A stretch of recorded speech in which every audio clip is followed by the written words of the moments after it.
ये शकुनी इस बार हमारी पकड़ में था। उसका इस तरह बचकर निकलना अच्छा नहीं है। इस बार भी वो अपने वेयरवुल्फ को साथ ले गया है।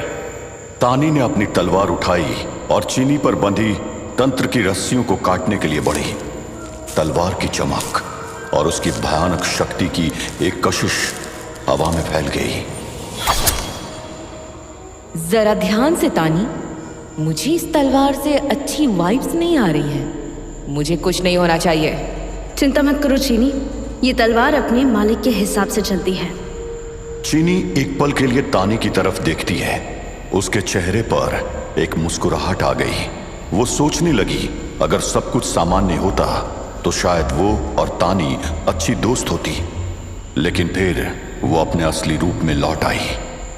अब आगे क्या चीनी? क्या हम हमेशा इस लड़ाई के साए में जीते रहेंगे? ये चूहे बिल्ली का खेल कब खत्म होगा? क्या तुम्हें नहीं लगता कि इस सब का कोई अंत होना चाहिए?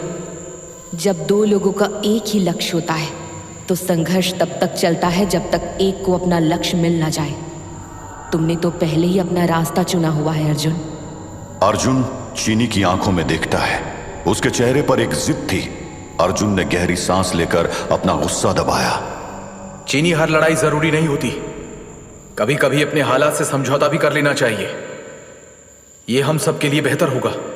चीनी के चेहरे पर एक क्रूर मुस्कुराहट आ गई, लेकिन उसकी आंखों में घृणा झलक रही थी। तुम समझोगे नहीं अर्जुन। तुम्हारा और मेरा रास्ता अलग है, लेकिन फिर भी हम मिलेंगे। और तुमने जिसे चुना है उसका हर्जाना भी तुम्हें देना ही होगा।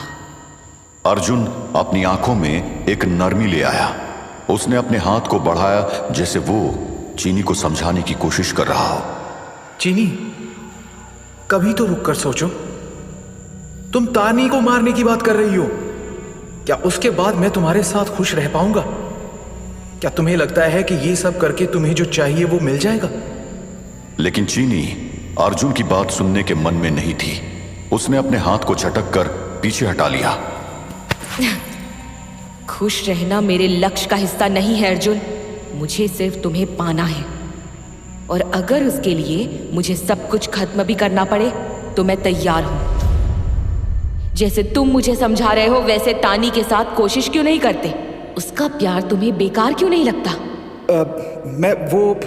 मैं बताती हूँ।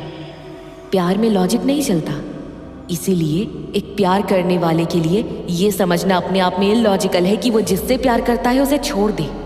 अर्जुन और चीनी के बीच की बात अब एक तलवार की धार पर चल रही थी। तानी, जो अब तक चुप थी, इस टेंशन को देखकर समझ गई कि उन्हें यहां से निकलने की जरूरत थी, क्योंकि चीनी का मूड किसी भी वक्त करवट ले सकता था और आम सी बात बढ़कर लड़ाई का रूप ले सकती थी। तानी तेजी से आगे बढ़ी, अर्जुन के हाथ को अपने हाथ में लेकर पीछे खींचने लगी। अर्जुन चलो, अभी वक्त नहीं है इस सब का। चीनी अपना फैसला ले चुकी है। अर्जुन थोड़ी देर के लिए चीनी की आंखों में देखता रहा, जैसे उसके दिल को पढ़ने की कोशिश कर रहा हो। लेकिन तानी ने जोर से उसका हाथ खींच लिया और वो कुछ कदम दूर हो गई।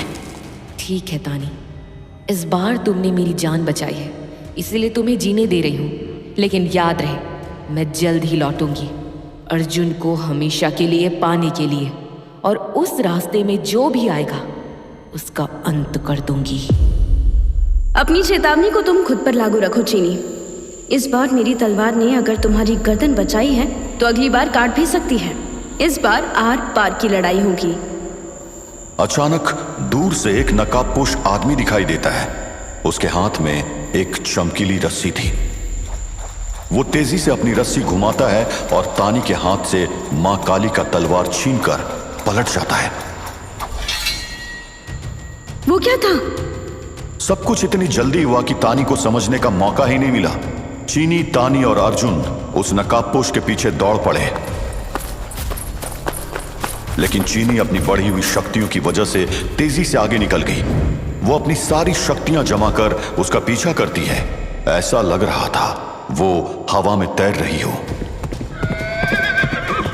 चीनी कुछ ही समय में उस नकाबपोश के पास जा पहुंची और उसने एक जोर का वार किया। नकाबपोश झटके से गिर पड़ा, लेकिन उसने अपनी रस्सी छोड़ दी और तलवार को खींचकर अपने पास बढ़ा लिया। नकाबपोश अपने पैरों पर खड़ा हुआ और अपने चारों ओर देखकर अपना प्लान बनाने लगा। वो और तेजी से दौड़ने लगता है और एक तीर निकालकर चीनी की तरफ फायर करता है। चीनी एक पल के लिए झुकी और तीर से खुद को बचाया, लेकिन नकाबपोश ने इसी लम्हे का फायदा उठाया। वो दूसरे तीर से पेड़ों के बीच रस्सी बांध देता है और उड़ती हुई चीनी उससे टकराकर नीचे गिर पड़ती है। बच जाने की सोच भी मत। चीनी उससे पास से निकलकर अपना अगली चाल सोचने लगी। उसके हाथ से एक छोटा सा आग का गोला निकलकर नकाबपोश की तरफ जाने लगा। नकाबपोश एक पल के लिए घबराकर पीछे मुड़ा, लेकिन जल्द ही अपने आप को संभालकर आरा टेढ़ा दौड़ने लगा। कुछ ही देर में उसका पीछा करता आग का गोला एक पेड़ से टकराकर नष्ट हो गया। नकाबपोश एक पतली सी घाटी के पास से अपने बाइक को घुमाता है, लेकिन चीनी तेज गति में बाइक के एकदम पास आ जाती है। वो अपने दोनों हाथ उठाकर एक और आग के गोले को जोर से फेंकती है। नकाबपोश एक पल के लिए घबराकर बाइक को थोड़ा पीछे खींचता है। मुझे किसी भी हालत में इसके हाथ नहीं आना है। ये मुझसे तलवार ले लेगी और जान से भी मार देगी। यहां मुझे बस एक प्राण शक्ति महसूस हो रही है। ये नकाबपोश पूरी तैयारी के साथ आया है। चीनी नकाबपोश की आंखों में घूर कर देखती है। उसका दिमाग अब एक नए तरीके से चल रहा था। वो अपने हाथ को आगे बढ़ाती है और उसके रस्सी को उसके ही हाथ से खींचने की कोशिश करती है। एक जोर के झटके से नकाबपोश ने एक पल के लिए अपना बैलेंस खोया, लेकिन अपने बाइक को संभालकर सीधा हो गया। चीनी एक छलांग मारकर उसके बिल्कुल सामने आ गई और अपने हाथ को आगे बढ़ाकर रस्सी को खींचा। नकाबपोश अपनी रस्सी को छोड़ने को मजबूर हो जाता है और चीनी एक झटके से तलवार को अपने कब्जे में कर लेती है। चीनी के हाथ में तलवार वापस आती है और वो एक जीत की मुस्कुराहट के साथ नकाबपोश के सामने खड़ी होती है। अब उसे ये जानना था कि नकाब के पीछे कौन है। सोचा था मुझे रोक पाओगे? बेहतर होता अगर तुम पहले ही तलवार छोड़कर भाग जाते। लेकिन इससे पहले कि चीनी उस नकाबपोश पर कोई वार करती, वो एक चमकीली रस्सी के सहारे घाटी में छलांग लगाकर अंधेरे में गायब हो गया। चीनी वहां खड़ी रह जाती है। उसके चेहरे पर एक असमंजस था। उसके हाथ में वो चमत्कारी तलवार थी। मैं चाहूं तो भी उस नकाबपोश के पीछे जा सकती हूं, लेकिन पहले मुझे शकुनी को खत्म करना होगा। न जाने वो कब क्या मुसीबत लेकर आ जाए। इस बार मैं उसे अपना खेल खराब करने नहीं दूंगी।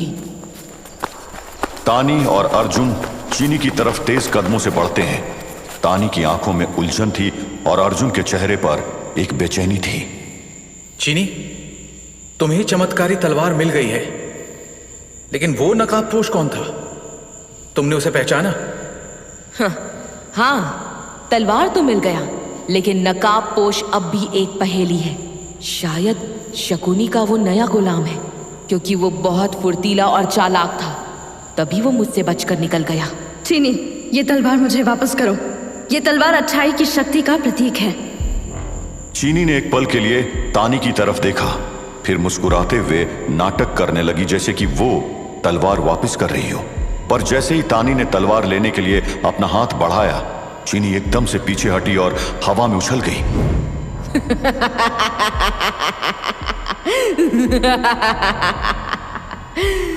तुम सच में समझ नहीं पाई तानी। ऐसी शक्ति को पाने के लिए मैं किसी अपने को भी धोखा दे सकती हूँ, और तुम तो फिर भी मेरी जानी दुश्मन हो। तानी और अर्जुन चौंक कर चीनी को देखते रह गए, जबकि चीनी तलवार लेकर हवा में उड़ान भरने लगी। वो जंगल के ऊपर चक्कर लगाते हुए कुछ ढूंढ रही थी। उड़ान भरते हुए चीनी ने अपने आसपास के माहौल को गौर से देखा। तभी उसके कान के पास छोटे रूप में चांडाल प्रकट हुआ और उसने जंगल की एक घनी दिशा की तरफ इशारा किया। मैंने इस कोने में उन दोनों की महक महसूस की है मालकिन। शाबाश, गुस्से से तमतमाती चीनी ने भी शकुनी और उसके गुलाम भेड़िए विक्रम की महक को महसूस किया। वो तेजी से उस जगह की तरफ मुड़ गई जहां से वो महक आ रही थी। चीनी, रुको! तुम क्या कर रही हो? अर्जुन, उसका पीछा करो। वो तलवार लेकर जा रही है, वो उसका दुरुपयोग कर सकती है। अर्जुन और तानी भी उसके पीछे दौड़ पड़े, लेकिन चीनी अपने नई शक्ति के साथ उनसे काफी आगे निकल गई थी।